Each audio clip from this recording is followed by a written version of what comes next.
અને સૌ યુવાન મિત્રો,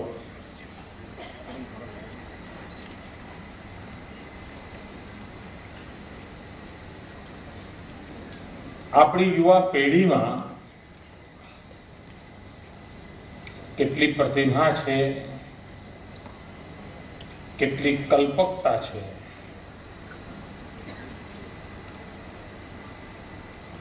પ્રદર્શન જોતાની સાથે જ ખબર પડે કે આપણા સૌ યુવાન મિત્રો કેટલું બધું વિચારી શકતા હોય છે, કેટલું બધું અવનવું કરી શકતા હોય છે. ઇવન આદિવાસી બાળકોએ અહીંયા જે નમૂના મૂક્યા છે, આપણને આમ જોઈને ગર્વ થાય.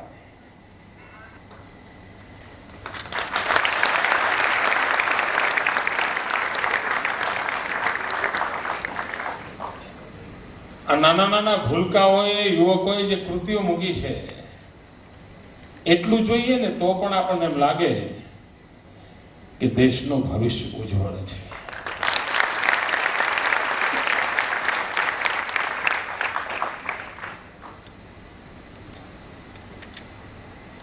મિત્રો, આપણે એક એવા કાલખંડમાં જીવી રહ્યા છીએ, એક એવા યુગમાં આપણો જન્મ થયો છે,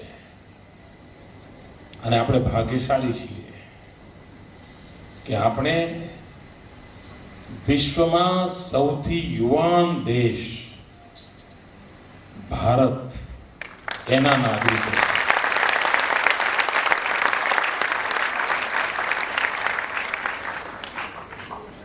આજે હિન્દુસ્તાનની જનસંખ્યાના 65% નાગરિકો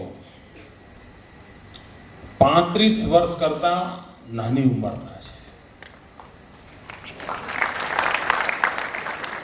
હવે આપ કલ્પના કરી શકો, તમે ગામમાં પણ જોયું હોય કે એકાદ કુટુંબ એવું હોય કે જે કુટુંબમાં તમને કોઈ જવાનીઓ જોવા ન મળે. ગયા 15-20 વર્ષથી એ જ બિચારા ઘરના 2-3 વયોવૃદ્ધ તપવૃદ્ધ લોકો જિંદગી ગુજારતા હોય. એ આખા ઘરનું દ્રશ્ય તમે કલ્પના કરો. અને પડોશમાં એક બીજું ઘર હોય કે જ્યાં આગળ જવાનિયા હોય, બાળકો હોય, ત્રણવડાટ હોય, આખા ઘરમાં વાતાવરણ જુદું હોય. તમે ઘરમાં પ્રવેશ કરો એટલે કેવો અનુભવ કરવા, એક અલગ ઉર્જા જોવા મળે તમને. મિત્રો, આજે આખો આપણો હિન્દુસ્તાન એવી ઉર્જાથી ભરેલો છે.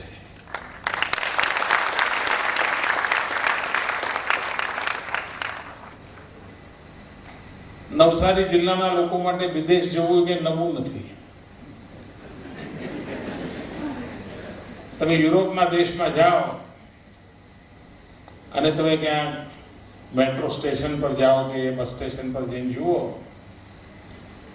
બધા ઘરડા લોકો જતા જ હોય. બધા હાથમાં લાકડી હોય, કોઈ પકડ્યા હોય, બધા વયોવૃદ્ધ તપોવૃદ્ધ બધા લોકો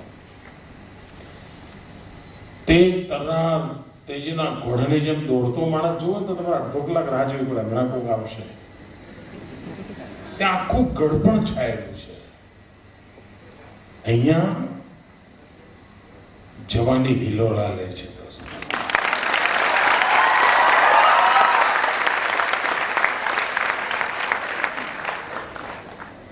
અને તેથી ભારતે પોતાનું જે કંઈ ભવિષ્યનું આયોજન કરવું હશે, એના કેન્દ્રમાં એને યુવાનને જ રાખવો પડે. અને જો એને કેન્દ્રમાં યુવાનને રાખીને ગોઠવશે તો આપણે એટલા ઝડપથી, એટલી બધી શક્તિથી આગળ નીકળી જઈશું કે દુનિયા શાયદ આપણને પહોંચી નહીં વળે.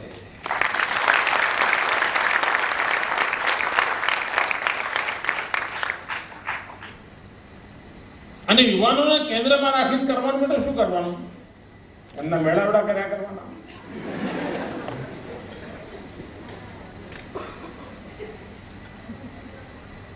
એમની બુદ્ધિ, પ્રતિભા, ક્ષમતા, એને અવસર મળવો જોઈએ. એક વાતાવરણ નિર્માણ થવું જોઈએ. અને સદનસીબે આ વર્ષ વિવેકાનંદજીની 150મી જયંતિનું વર્ષ છે. અને વિવેકાનંદજીને જેને વાંચ્યા હશે, આછું પાત્રું પણ એના વિશે જાણ્યું હશે, તો એક વાત હંમેશા આમાંથી પ્રગટી છે. એમની દરેક વાતના કેન્દ્ર બિંદુમાં યુવાન હતો. અને તો એમ કહેતા હતા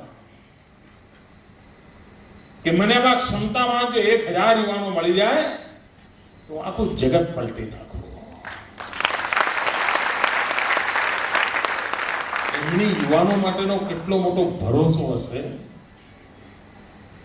એમના આ વાતમાંથી પ્રગટ થાય છે. અને સ્વામી વિવેકાનંદ યુવકોને જોઈને કહેતા હતા, યુવા શક્તિને વિચારીને કહેતા હતા કે એક દિવસ એવો આવશે જ્યારે મારી ભારત માતા આજે ભલે ગુલામીની બેડીઓમાં જકડાયેલી હોય, ભલે દારિદ્રિક અવસ્થા હોય, ભલે અશિક્ષા હોય, ભલે પછાતપણું હોય, પણ આજ મારી ભારત માતા એક દિવસ જગત ગુરુના સ્થાન પર બિરાજે.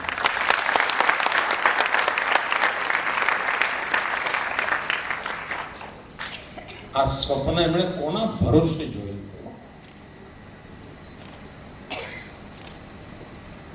આ દેશના યુવાનોના ભરોસે જોયું. મિત્રો, એક સમાજ તરીકે શું આપણે આ પડકાર ઝીલી લેવો જોઈએ કે ન ઝીલી લેવો જોઈએ?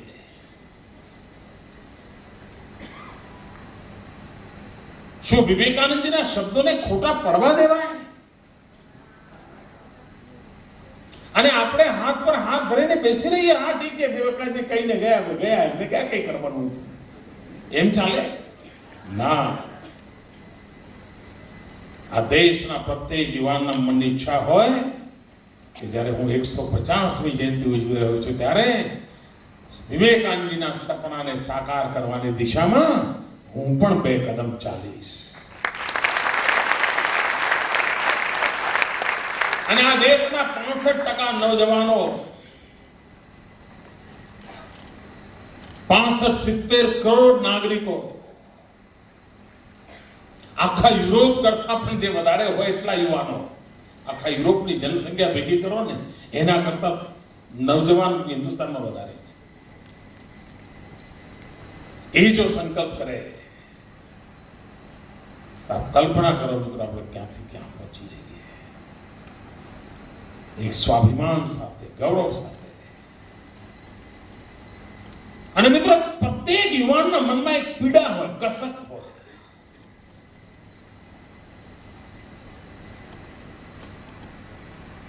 આપણા ગામની અંદર પણ કોઈ આપણા કુટુંબ વિશે ભલું ભૂલું બોલી જાય તો આપણને સહન થાય છે દોસ્તો? આપણા પરિવાર વિશે કોઈ નબળું બોલી જાય તો સહન થાય છે? ઉજાગરા થાય નહીં રાતભર આમ, અને પેલો ભાઈ યાદ આવે કે નહીં આવું બોલ્યો તો એવું યાદ આવે કે ચીડ ચડે કે નહીં? લોહી ગરમ થાય કે ના થાય? પોતાના કુટુંબ માટે બધું થાય ને. મિત્રો, આવડા મોટા દેશનું વારંવાર અપમાન થતું હોય આપણને પીડા થાય છે.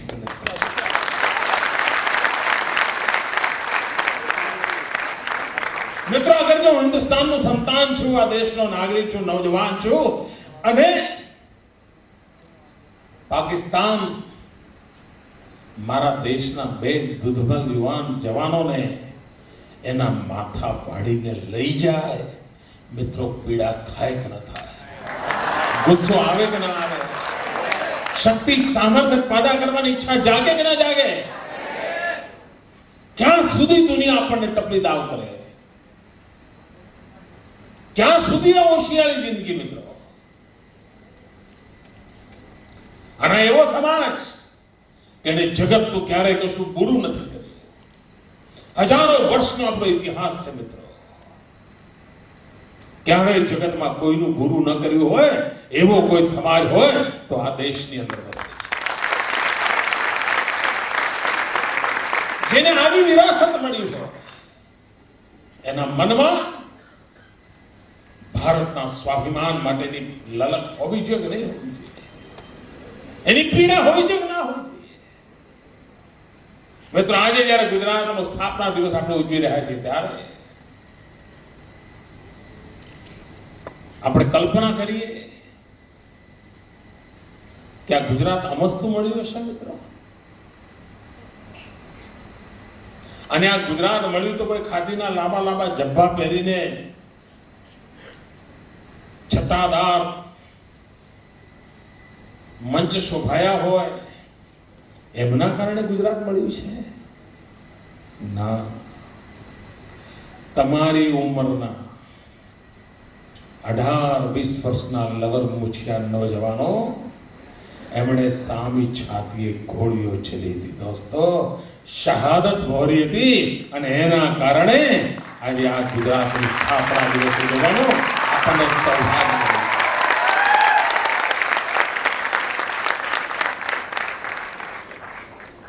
મિત્રો, કમનસીબે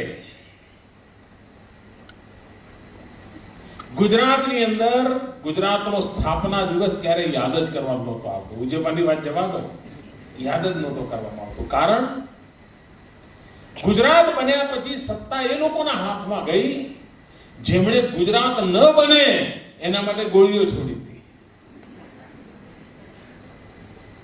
અહીં બેઠેલા નવજવાનો ખબર નહીં હોય મિત્રો, તમને આશ્ચર્ય થશે, અમદાવાદમાં ભદ્રની અંદર જાય ત્યાં લાલ બસો ચાલે છે ને, ત્યાં એક કોંગ્રેસનું મોટું કાર્યાલય છે વર્ષો જૂનું, ખૂબ મોટું કોંગ્રેસનું ભદ્રની અંદર મોટું હેડક્વાર્ટર છે.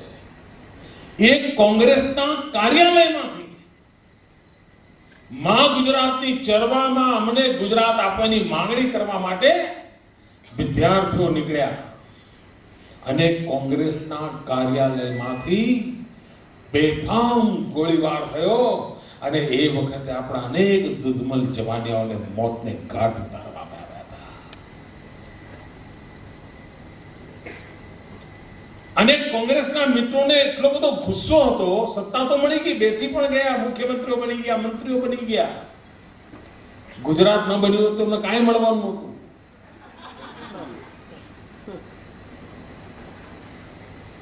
શહીદ કોઈ જ થયું, ગોળીઓ એમણે છોડી, પણ મોકો મળ્યો ચડી બેઠા. અને પછી આ ઇતિહાસ ભૂલવામાં પડ્યા કે લોકો ભૂલી જાય, જવાન પેઢી ભૂલી જાય કે ગુજરાત બનવાની વિરુદ્ધમાં કોંગ્રેસ હતી, ગુજરાત બને એની વિરુદ્ધમાં ગોળીઓ કોંગ્રેસે છોડી હતી, ગુજરાત ન બને એટલા માટે કોંગ્રેસના કાર્યાલયમાંથી ગોળીઓ છોડી હતી. અરે એટલું જ નહીં મિત્રો, જે ભદ્રમાં કોંગ્રેસ કાર્યાલયમાંથી ગોળીઓ છોડી અને ત્યાં આગળ ફૂટપાથ પર એક પછી એક જવાનો મરતા ગયા, આ ગુજરાતના જવાનોએ માંગણી કરી સરકાર પાસે કે ત્યાં એક શહીદ સ્મારક બનાવો, એક ખાંભી બનાવો. તમને આશ્ચર્ય થશે, જાણીને દુઃખ થશે મિત્રો, 8 વર્ષ સુધી દર 1 મે ગુજરાતના યુવાનોને રેલીઓ કાઢીને આંદોલન કરવા પડતા હતા કોંગ્રેસ સરકાર સામે, ગુજરાતની કોંગ્રેસ સરકાર સામે. અને કોંગ્રેસ લાઠીઓ વીંચતી હતી. 8 વર્ષ સુધી શું માંગણી હતી કે ભાઈ આ તમે ત્યાંથી ગોળીઓ છોડી હતી, આ શહીદો થયા હતા, ત્યાં એક ખાંભી બનાવો. મિત્રો, 8 વર્ષ સુધી એમને લાઠીઓ ઝીંકી, જન આક્રોશ વધતો ગયો, ત્યારે 8 વર્ષ પછી આ શહીદોની ખાંભી ત્યાં બની હતી. અને ખાંભી પણ કોની છે ભૂલવાડી દેવામાં આવ્યું હતું. 2001માં આપણી સરકાર બન્યા પછી આપણે મિત્રો એને ઉજાગર કરી 1 મે ઉજવતા થયા અને શહીદોનું સન્માન.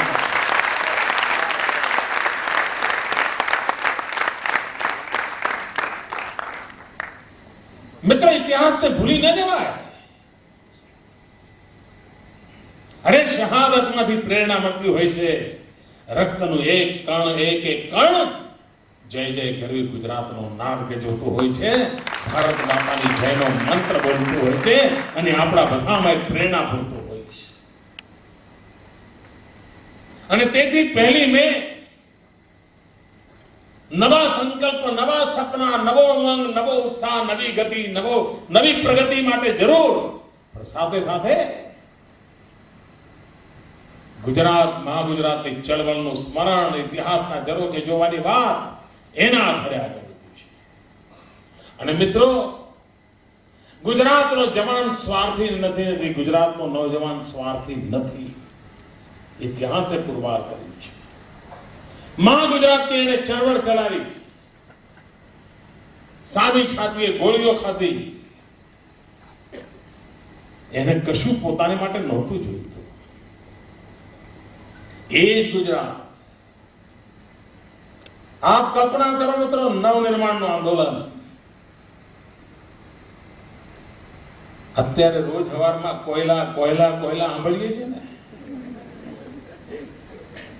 એ તો ભૂતકાળમાં આપણે સોનાની ચોરી સાંભળી હોય, હીરાની ચોરી સાંભળી હોય, જર ઝવેરાતની ચોરી સાંભળી હોય, કોયલાની ચોરી સાંભળી હતી ભાઈ.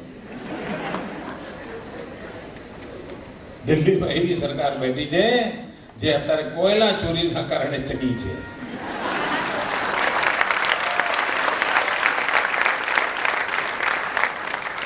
મિત્રો, કોઈ દિવસ એવો ઉગતો નથી કે જ્યારથી દિલ્હીથી ભયંકર ભ્રષ્ટાચારની ઘટનાઓ બહાર ના આવતી હોય. અને કોઈ વિરોધ પક્ષ આરોપ નથી કરતા મિત્રો. કોઈ એમ કે હા તો કોઈ ભાજપ વાળા કરે એવું પણ નથી. આ તો સરકારની સંસ્થાઓ પોતે જ એમની સામે પ્રકાર કરી રહ્યા, તમે આ પાપ કરી રહ્યા છો. ન્યાયપાલિકા કહી રહી છે. ભાઈઓ બહેનો, ગુજરાતના લોકો જુઓ, એમની સંવેદના જુઓ, ગુજરાતના જવાનિયાઓની ભારત ભક્તિ જુઓ. ચિમનભાઈ પટેલની સરકાર હતી, કોંગ્રેસની સરકાર હતી, ભ્રષ્ટાચારમાં ગળા ડૂબ હતી, અને 1974-75 ના ગાળામાં આ ગુજરાતનો જવાનીઓ મેદાનમાં ઉતર્યો, નવનિર્માણનું આંદોલન ઊભું કર્યું અને ભ્રષ્ટ સરકારને ઉખાડીને ફેંકી દીધી હતી.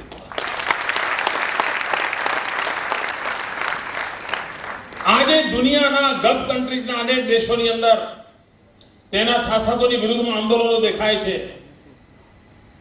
અનેક દેશો એવા છે અરેબિક રાષ્ટ્રો સાથે જોડાયેલા કે જ્યાં ત્યાંના જવાનીઓ જાગૃતિ લાવીને પોતાની સરકારોને ઉખાડી ફેંકવાનું ગયા. એક વર્ષ દરમિયાન અનેક જગ્યાએ કોશિશ થઈ છે. પણ મિત્રો, ગુજરાત પહેલું હતું જેના જવાનીઓએ ભ્રષ્ટ સરકારને ઉખાડી ફેંકવા માટે ગોળીઓ ઝીલી હતી. મિત્રો, 103 વિદ્યાર્થીઓ શહીદ થયા હતા. 103. આ નાનું બલિદાન નથી. ભ્રષ્ટાચારને સહન કરવા માટે ગુજરાતનો જવાનીઓ તૈયાર નહોતો. આ ગાંધીની ભૂમિ છે, સરદારની ભૂમિ છે. એના સંસ્કાર જુદા છે, એના સંકલ્પ જુદા છે. આજે કમનસીબે મિત્રો, દેશ લૂંટાઈ રહ્યો છે, દેશને ફોલી ખાવામાં આવે છે, અને કોઈ જવાબદેહી નથી. શું આ દેશનો જવાન એના ભવિષ્ય પર પ્રશ્નચિહ્ન લગાવનાર આ ભ્રષ્ટાચારના ઢોરીની સામે આક્રોશ વ્યક્ત ન કરે તો કરે શું? ધીરે ધીરે દેશમાં વાતાવરણ બની રહ્યું છે. અને સૌ નવજવાનોના મિત્રમાં એક સંકલ્પ જોઈએ કે મારા દેશને મેં લૂંટવા નહીં દઈએ. મારા દેશની ખૈરાત ન ચાલે. આ ભાવ યુવા મનની અંદર પ્રગટ થવો જોઈએ. ભાઈઓ બહેનો, 65% યુવાનો હોય ત્યારે ભવિષ્ય કેવી રીતે ઘડાય? દુનિયા આખાના રાજનેતાઓ, દુનિયાની દરેક સરકારો, ચાહે ઓબામા હોય કે ચીનના વડા હોય કે જાપાનના વડા હોય, એક ભાષા બધા બોલે છે. બધા જ એમ કહે છે કે સ્કિલ ડેવલપમેન્ટ ઉપર બળ આપવાની જરૂર છે, કૌશલ્ય વર્ધનની જરૂરિયાત છે, હુન્નર શીખવાડવાની આવશ્યકતા છે. પ્રત્યેક જવાનને ઈશ્વરે ભૂજા આપી છે, એ ભૂજામાં કૌશલ્ય આપવાની આવશ્યકતા છે. મિત્રો આખી દુનિયામાં આજે એની ચર્ચા છે અને સૌને લાગે છે કે વિકાસ કરવો છે, પ્રગતિ કરવી છે તો કૌશલ્ય વર્ધન જરૂરી છે, હુનર જાણવો જરૂરી છે. માત્ર ડિગ્રીઓથી વાત નહીં બને, ડિગ્રીની સાથે કૌશલ્ય જોઈએ છે, સામર્થ્ય જોઈએ છે. દાદા ધર્માધિકારીજીના જીવનની એક મજેદાર ઘટના છે, પ્રેરક ઘટના છે. આચાર્ય વિનોબાજીને સાથે જેમણે ચિંતન યાત્રા કરી, મહાત્મા ગાંધીને સમર્પિત જેમનું જીવન હતું, એ દાદા ધર્માધિકારીના પુસ્તકો મોકો મળે તો મિત્રો જરૂર વાંચજો. અહીંયા પણ જે પુસ્તક મેળવવા છે જરૂર દાદા ધર્માધિકારીના કોઈનું પુસ્તકો હશે. દાદા ધર્માધિકારી એક જગ્યાએ પોતાનો જીવનનો પ્રસંગ લખ્યો છે. કોઈ એક જવાનીઓ નોકરીની શોધમાં કોકની ઓળખાણ લઈને દાદા પાસે પહોંચ્યો અને દાદા પાસે જઈને કહે કે દાદા કંઈક નોકરી ધંધો મળે તો સારું, કંઈક કરી આપો ને. અરે દાદા એને પૂછ્યું ભાઈ તને શું આવડે છે? સ્વાભાવિક છે, કોઈ પણ પૂછે કે તને કામ શું આવડે, તને રાખીએ તો ખરા. એ પેલો કે હું ગ્રેજ્યુએટ છું. ધર્માધિકારીને કહ્યું ગ્રેજ્યુએટ છે તો બરાબર, તને આવડે છે શું? તો હું ગ્રેજ્યુએટ છું. ના કે એ બરાબર છે ભાઈ, તું ગ્રેજ્યુએટ છું કે નહીં, મારે સર્ટિફિકેટ હા ભાઈ બધું છે, આવડે છે શું એ તો કે. તો પેલો દર વખતે એમ કે હું તો ગ્રેજ્યુએટ છું. તો દાદાએ કહ્યું કે બરાબર, ચાલ માની લીધું તું ગ્રેજ્યુએટ છે, પણ તું મને કે ડ્રાઇવિંગ આવડે છે? તો કે ના. તને ટાઈપ કરતા આવડે છે? તારે એ વખતે તો કોમ્પ્યુટર નહોતા. તો કે ના. તને ત્યાં રસોઈ બનાવતા આવડે છે? ના કે હું ગ્રેજ્યુએટ.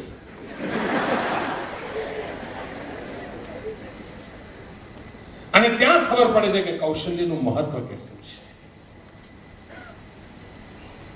જીવન વિકાસની યાત્રામાં, રાષ્ટ્ર વિકાસની યાત્રાની અંદર આર્થિક પ્રવૃત્તિઓ માટે, અરે વ્યક્તિ જીવનના મૂલ્ય વૃદ્ધિ માટે પણ કૌશલ્ય જરૂરી છે. તમારી પાસે માત્ર સર્ટિફિકેટના ઢગલા હશે એનાથી કામ નથી ચાલતું. અને એટલા માટે ગુજરાત સરકારે સ્કિલ ડેવલપમેન્ટ માટેનું એક અભિયાન ઉપાડ્યું છે. અને ભાઈઓ બહેનો, અહીં તો અમારા કોંગ્રેસના મિત્રો દિવસ રાત અમને ગાળો દેવાનો એક મોકો જ નથી જતો. અને એમણે તો શું કર્યું છે, મહિનાના નિવેદનો તૈયાર જ રાખ્યા હોય છે. આજે મંગળવાર છે, ચાલો આ મોકલી આપો. આજે બુધવાર છે, આ બધું રોજનું છે. અને ગોઠવણ પણ એવી છે કે એમનું ગાડું ચાલે છે. પણ મિત્રો, એક તરફ કોંગ્રેસના મિત્રો ગુજરાતને ગાળ દેવાનો મોકો નથી છોડતા, અને બીજી તરફ દિલ્હીમાં બેઠેલી કોંગ્રેસની સરકાર ગુજરાત સરકારને એવોર્ડ આપે છે. તેનો સમગ્ર હિન્દુસ્તાનમાં નમૂનારૂપ સ્કિલ ડેવલપમેન્ટની કામગીરી કરવા બદલ. હમણાં 21 તારીખે જ આપ્યું, હમણાં 10 દાડા પહેલા દિલ્હીમાં.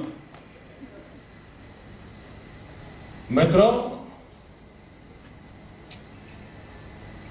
કોઈ પ્રમાણપત્ર આપે કે ન આપે, કોઈ ગાળો ભાંડે કે ન ભાંડે, અમને તો અમારા ગુજરાતની ચિંતા છે. અમને તો ગુજરાતની આવતીકાલની ચિંતા છે. અમને તો ગુજરાતના નવજવાનોની ચિંતા છે. આ ગુજરાતની યુવક અને યુવતીઓ ગુજરાતનું ભાગ્ય બદલવા માટે એમનામાં જે ક્ષમતા પડી છે એને અવસર મળવો જોઈએ. ઈશ્વરે એને હાથ આપ્યા છે એને હુનર મળવો જોઈએ. ઈશ્વર એને દિલ દિમાગ આપ્યું છે એને કૌશલ્ય મળવું જોઈએ. અને એક સશક્ત યુવા પેઢી, માત્ર યુવા પેઢી નહીં, સશક્ત યુવા પેઢી, સામર્થ્યવાન યુવા પેઢી, સંકલ્પને ભરેલી યુવા પેઢી પુરુષાર્થની પરાકાષ્ઠા કરવા માટે એડી ચોટીનું જોર લગાવી દે એવી યુવા પેઢી, કશું કરી છૂટવા માટેની નેમ વાળી યુવા પેઢી, આવતીકાલના ગુજરાતને સુખી, સમૃદ્ધ, તેજસ્વી, ઓજસ્વી બનાવવા માટે જાત ઘસવાની તૈયાર કરવા વાળી યુવા પેઢી. આવી યુવા પેઢીને તૈયાર કરવાનું આપણે કામ પાડ્યું છે અને સદનસીબે આપણને સફળતા મળી છે. ભાઈઓ બહેનો, આપનું ભવિષ્ય રોળવાનો કોઈને અધિકાર નથી. આપના વર્તમાનની જ રક્ષા નહીં, આપે આપના ભવિષ્યની રક્ષા માટે પણ જાગૃત બનવું સમયની માંગ છે. દુનિયાની કોઈ તાકાતને આપના ભવિષ્યને રોળી નાખવાનો હક નથી લીધો. અમારે આપની આજને પણ સાચવવી છે અને અમારે આપની આવતી કાલને પણ ઉજાળવી છે.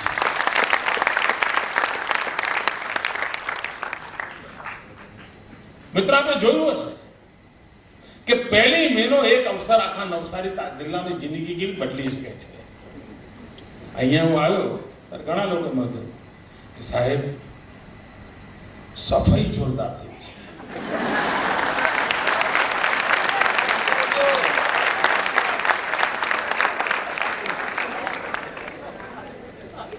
અવારનવાર આવતા રહે.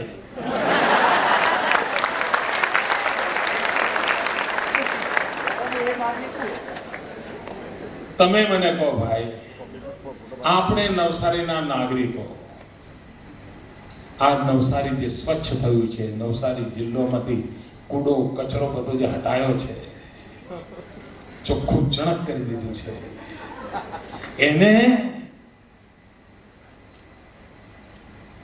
એવું ને એવું રાખવાની જવાબદારી આપણી ખરી કે નહીં ખરી? એક વાર નવસારી જિલ્લાના નાગરિકો નક્કી કરે કે હવે ગંદકી નથી થવા દેવી, તો હું ગાંધીનગરથી 1000 લોકો મોકલું ને તો એ ગંદુ ના થાય.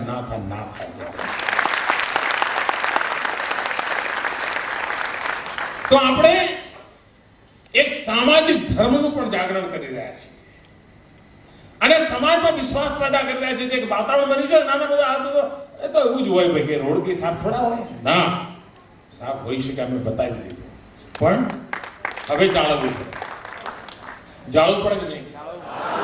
પછી એવું નહીં સાહેબ ફોન કરી જોજો ને. અમારે એવું થાય આપણે ત્યાં તમારામાંથી એ વખતે જન્મ પણ નહીં થયો હોય મિત્રો બધું તમારો, આપણે ત્યાં મોરબીમાં મચ્છુ ડેમની મોટી હોનારત થઈ અને ખૂબ લોકો મરી ગયા. ડેમ તૂટવાના કારણે મોરબી નગર ઉપર પાણી ફરી ગયા હતા. તો અમે બધા એ લોકો RSSના વોલેન્ટિયર તરીકે કામ કરતા, બધા ખાકી ચડ્ડી પહેરીને અમે બધા ત્યાં ડેડ બોડી ઉઠાવવાના, માટીડો સાફ કરવાનો, લોકોના ઘરોમાંથી માટીડો કાઢવાનો અને અગ્નિ સંસ્કાર કરવાનો. બહુ બધું અઘરું કામ હતું, ચારો તરફ દુર્ગંધ એવું બધું. પછી શું થયું, ત્યાં અમે લોકો તો સેવા ભાવથી આખા ગુજરાતના જિલ્લેથી ટુકડીઓ બધી આવતી હતી કામ કરવા માટે. હું પણ ત્યાં રહીને કામ કરતો. પછી શું થયું, લોકોએ જોયું કે આ બધા સરસ વોલેન્ટિયર છે, બરાબર કામ કરે છે, એટલે ઘરમાં નેચરલ મૃત્યુ થયું હોય ને બાપાનું કાકાનું, તો ફોન આવે કે આવજો ને. એટલે ભાઈ ના હોય હવે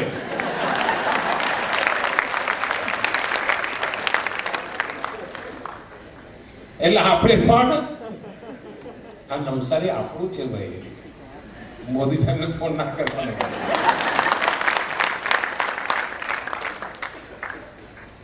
આ ભાવ મારે જગાવવા માટે મારા અવસરોનો ઉપયોગ કરવો છે. આ પ્રસંગોની ઉજવણી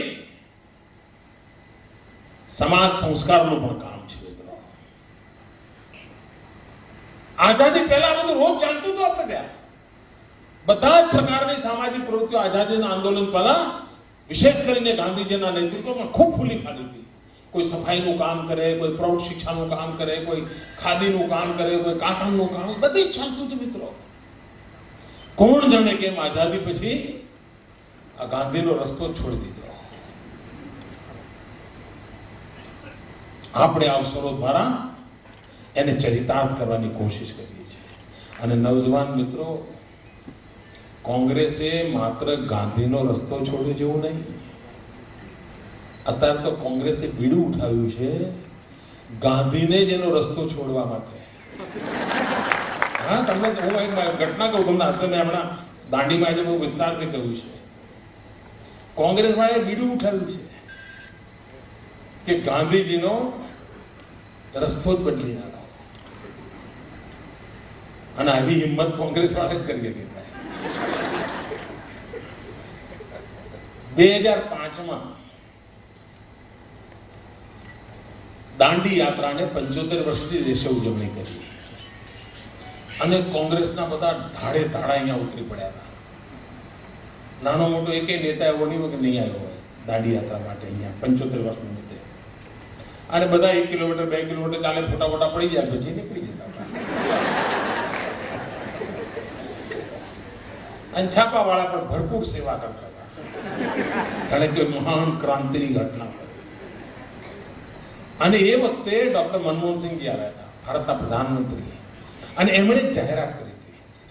એમણે એમ કહ્યું હતું કે ગાંધીજી આ જે દાંડી યાત્રાનો આખો રસ્તો છે, માર્ગ, એને હેરિટેજ માર્ગ તરીકે વિકસાવવામાં આવશે અને એના માટે 2,500 કરોડ રૂપિયાનો ખર્ચ કરવામાં આવશે. હવે હું પાછળ પડી ગયો કે તમે કઈ ગયા હતા, લાવો.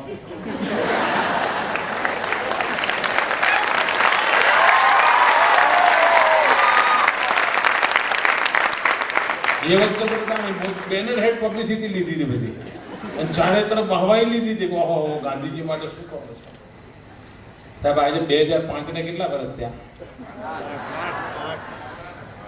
નામ નથી દેતા, નામ. અને હું બરાબર પાછળ પડી ગયો. હમણાં શું કર્યું એમણે ગુજરાત સરકારને એક વિનંતી મોકલી છે કે આ ગાંધીજીનો જે રસ્તેથી ગયા હતા ને, ત્યાં આ બધું કામ કરવું બહુ અઘરું છે. નવા રોડ બનાવવા પડે, નવી બધી વ્યવસ્થા ઊભી કરવી પડે, ખર્ચો બહુ થાય. તો એક કામ કરો કે બાજુમાંથી જે સરકારનો રોડ છે અત્યારે, એને જ આપણે હેરિટેજ જાહેર કરી દઈએ તો તારું ભૂલ થાય. ગાંધીજીને રસ્તો બદલવો, ના ગાંધી રસ્તો બદલે હવે આટલા વર્ષે. એમને પરવાહ જ નથી મિત્રો, બોલો, જરાય જવાબદારી નથી કોઈ.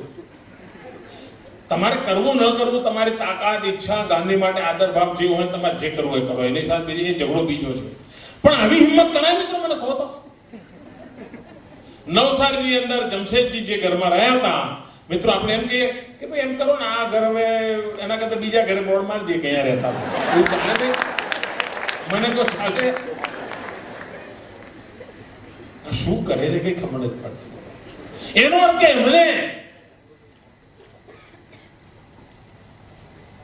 સમગ્ર વિશ્વ જેની સામે માથું ઝુકાવે છે, એ ગાંધી શું હતા એ અમારા કોંગ્રેસના મિત્રોને ગતાગત સુદ્ધા નથી મિત્રો. નહીં તો આવું કરવાની હિંમત ન કરે. અને હું તો કોંગ્રેસના મિત્રોને ચેતવણી આપું છું કે તમારે જે રસ્તે ભટકવું એ ભટકો, મહેરબાની કરીને ગાંધીજીનો રસ્તો ન બદલો.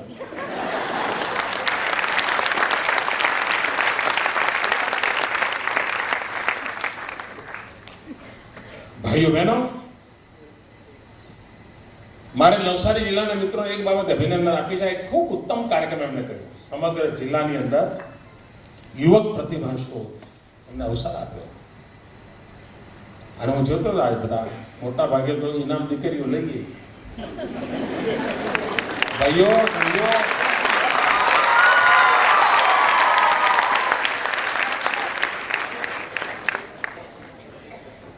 હવે તો લાગે છે કે આમ સૂક્ષ્મદર્શક યંત્ર રાખવું પડશે, ક્યાં ભાઈઓ દેખાય છે કે નથી દેખાતા.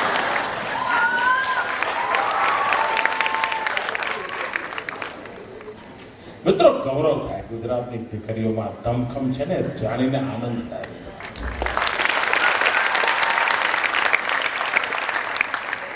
અને અનેક વિષયોનો અવસર આપ્યો, અનેક વિષયો. ખૂબ કલ્પકતા વાળો આ કાર્યક્રમ છે.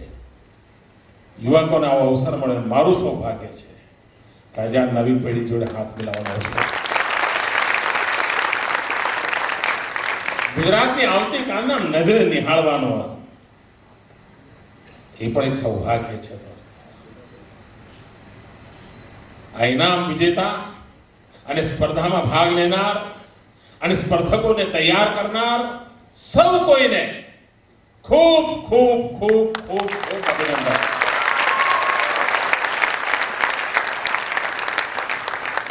મિત્રો, આપ સૌને આજે આ 1 મે વ્યસન મુક્તિના સંકલ્પ સાથેનો આરંભ, સમાજને વ્યસન મુક્ત કરવા માટેની ઈચ્છા સાથેનો આરંભ, આજની આ 1 મે આપણા જીવનમાં પણ એક નવી શક્તિ અને ઉર્જાનો અવસર બની રહેશે એવી પૂરી શ્રદ્ધા સાથે આપ સૌ નવજવાન મિત્રોને ખૂબ ખૂબ શુભકામનાઓ. જય જય ગરવી ગુજરાત.